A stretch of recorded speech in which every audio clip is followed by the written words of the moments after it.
cómo se veían, vestían y todo eso, pero como lo estaba diciendo, a cierto punto dijeron, pues lo dejamos ahí, le damos un poco de dinero y en tiempo pues se van a desaparecer, se van a morir todos.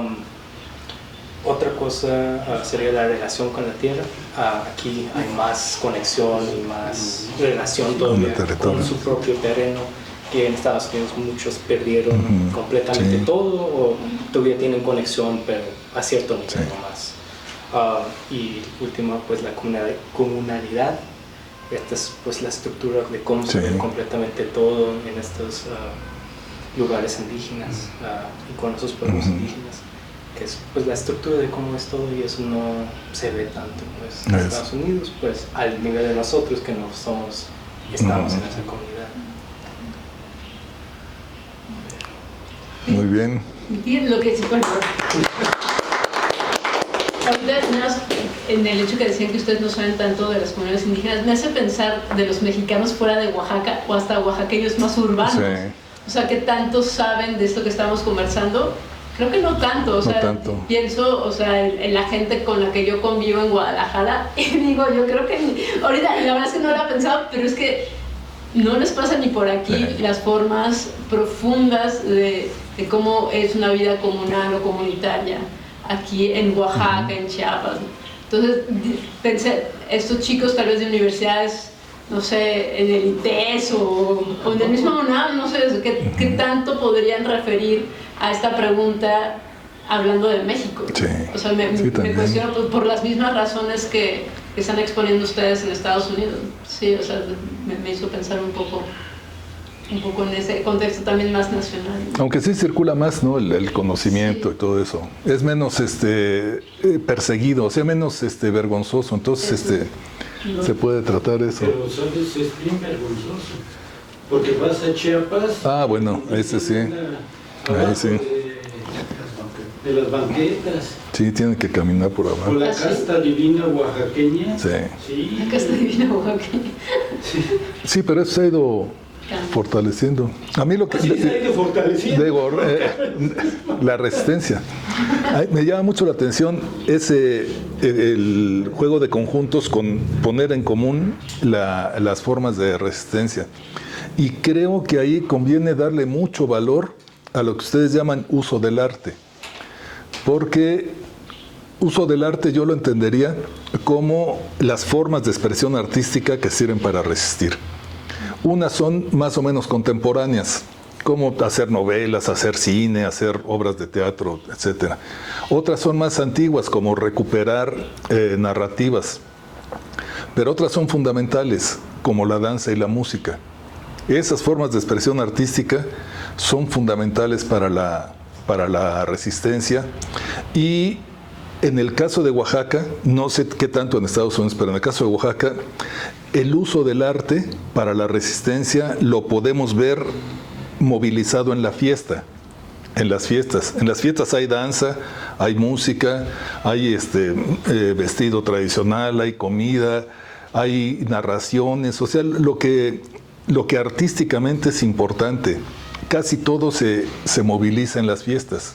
Entonces la fiesta es un espacio importante de resistencia porque moviliza todo eso. A lo mejor los powwow y eso también sea una forma de hacerlo, y conviene entonces ver el uso del arte en función de esa institución que es especialmente la fiesta, no solamente a partir de ella, pero sí considerándola. Son algo que se me ocurrió, que apenas pensé en, pero para asimilación y también para resistencia, algo que pensé es que en Estados Unidos, y es diferente porque no creo que en México es así, pero en Estados Unidos, para ser indígena y ser reconocido como indígena, tienes que tener la sangre. Sí. Y como obviamente personas no siempre van a tener bebés con la persona que sea del mismo, entonces se pierde esa sangre.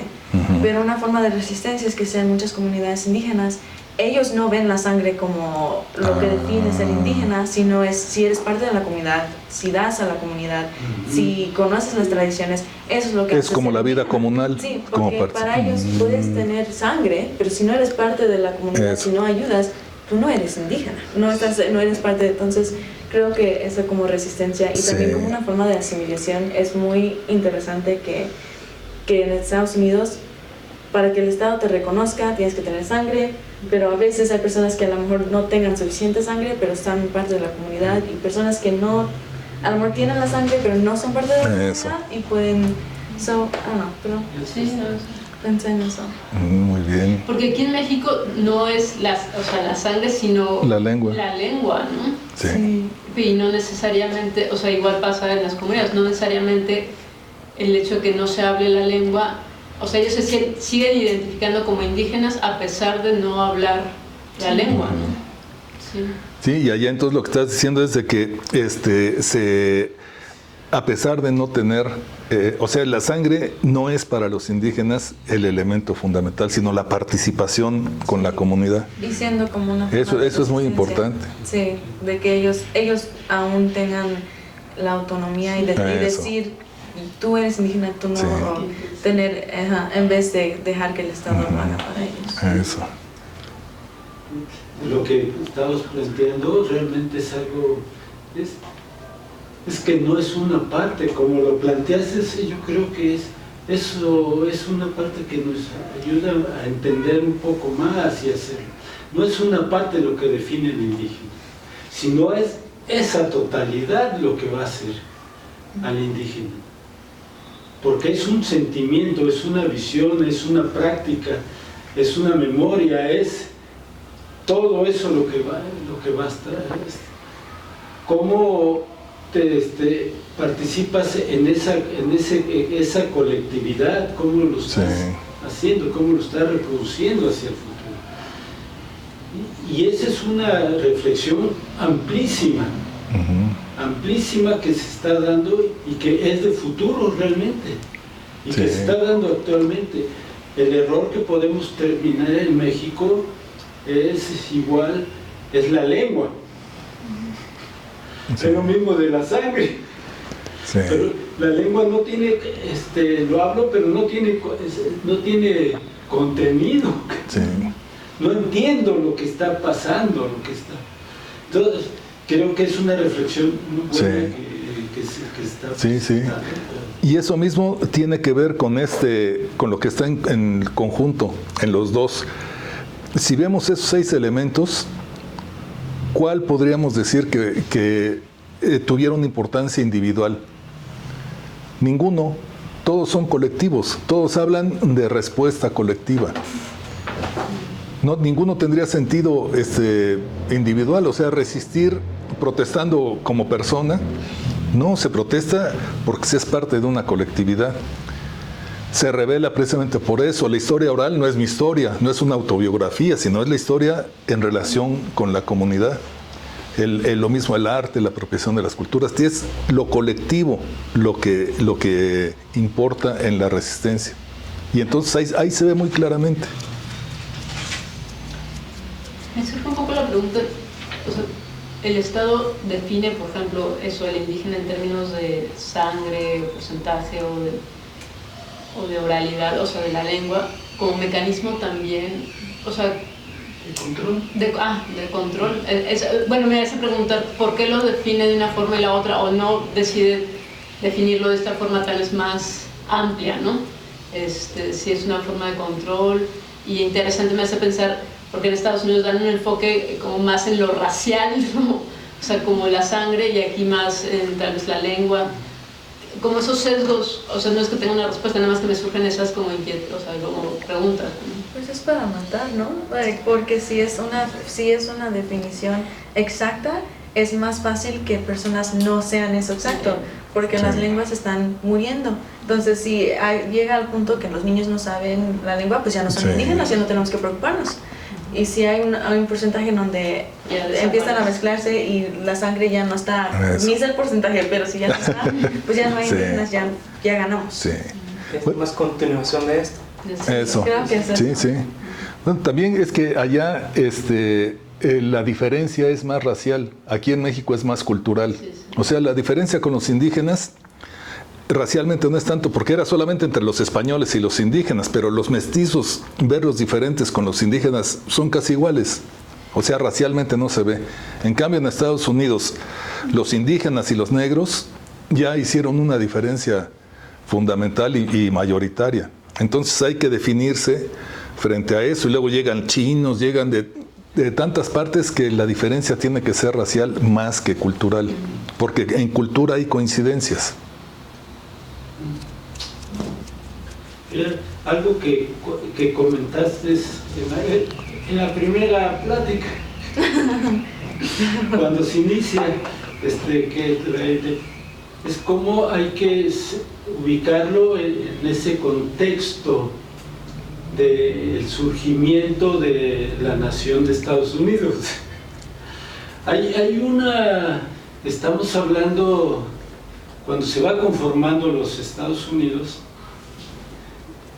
de todo esto que estamos hablando de California y todo, pues, era toda esa concepción cultural española, y le da un tinte pero después en el norte nos ponía Benjamín, que era, ¿cómo se llama?, una de las otras naciones, que eran los ingleses, los franceses, Holanda,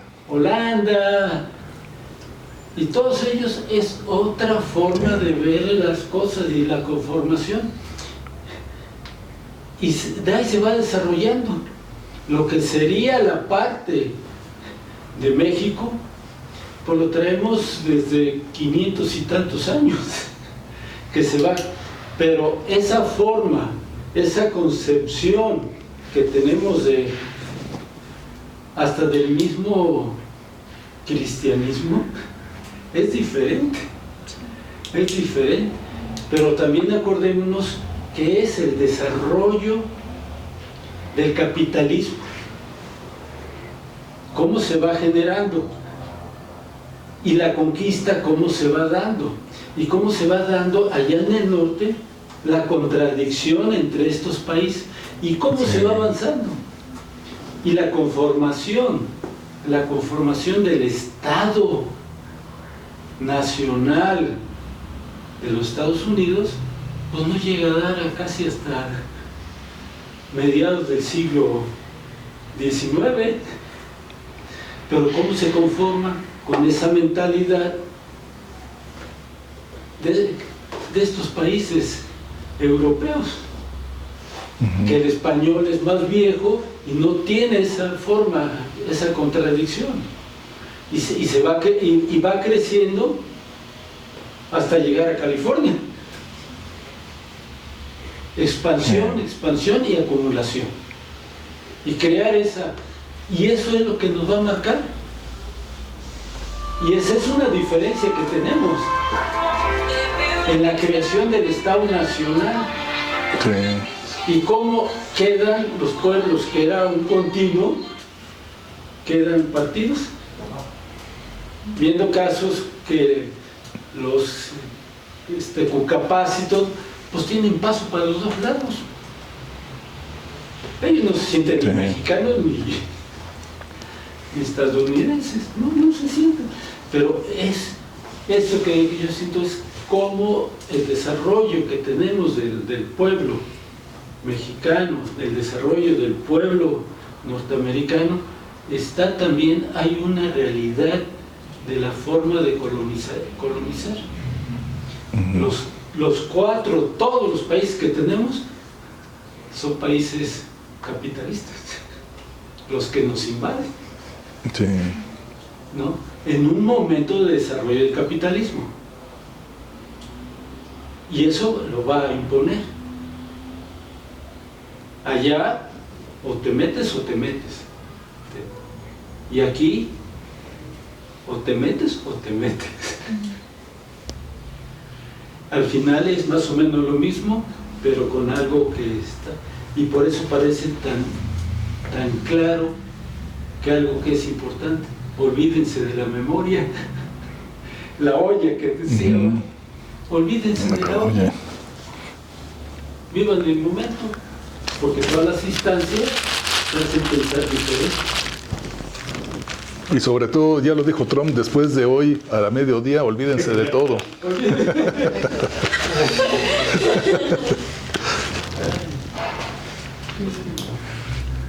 No, pues, Muy bien. un aplauso. Ya con eso estaríamos cerrando el día de hoy. Disculpe que nos extendemos ahora sí bastante, ya son las 2:08, pero